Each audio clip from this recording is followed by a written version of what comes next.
All right, so before we start drawing our donuts on our final paper, which will be this size,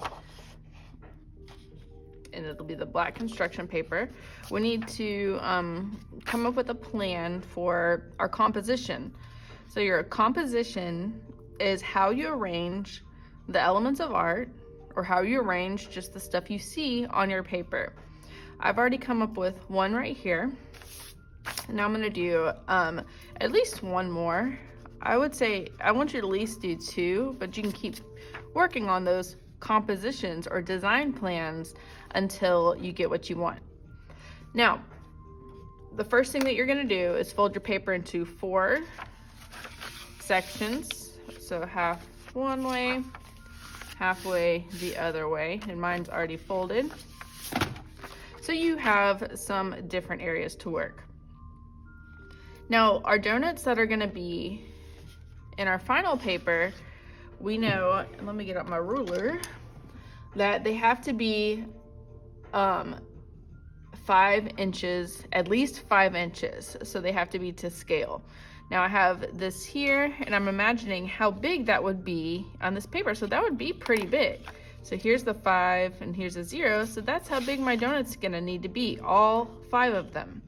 So when I'm planning out my donuts on these squares, I'm gonna imagine that they are still about the same size as my paper. So I think I measured these for our practice ones. They should be at least about 2 inches.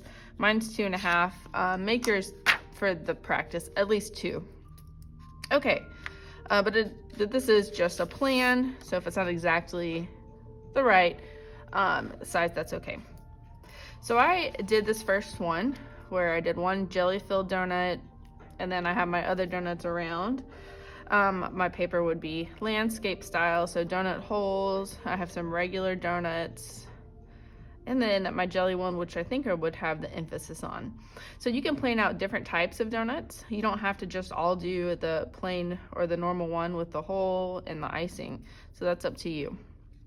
Okay, I'm gonna think of a composition this time going portrait style. So with my paper up and down. All right, so let me think. To make them all fit, or to get 5 to fit on a page, they are probably gonna have to be overlapping at some point. At least some of them will. Now, one of the other requirements is that you need to have one of your donuts going off the page, which you kind of have to do to get them all to fit.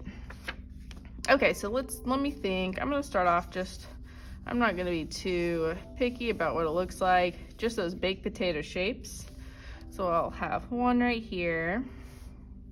Maybe there'll be another one down here going off the page, so I can imagine where it would be going off. So 2, maybe I'll have another one behind it. 3, I'm trying to think where I want my other ones to be. This will probably just be a little bit bigger though. Maybe one right here.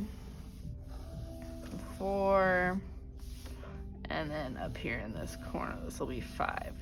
So that's 1, 2, 3, 4, 5 donuts. If you want to do more, you can. So maybe I want, let's see, this one will be a normal donut with another normal donut. Maybe this will be my jelly filled. So it doesn't really matter what it looks like on this paper, because this is just kind of planning where we're gonna put them. So maybe down here, I want one of those like eclairs. Maybe that's gonna be cutting that corner. So that long one, that could be the icing on it. With another regular. Maybe the other 2 will be regular. So it's up to you what kind of donuts you want to do, and I can help you out. If you want to, maybe I'll have one. This one will have a bite taken out of it.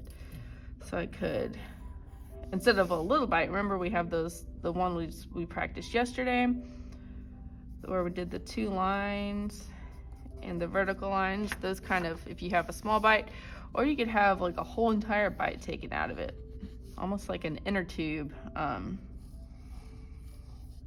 If you can imagine, if you cut an inner tube, a section out of it.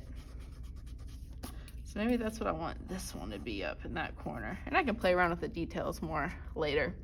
So this is where you're gonna, pick what type of donut, plan out where you want them to be. Feel free to use all 4 spots or more if you need to, but I want you to at least do 2.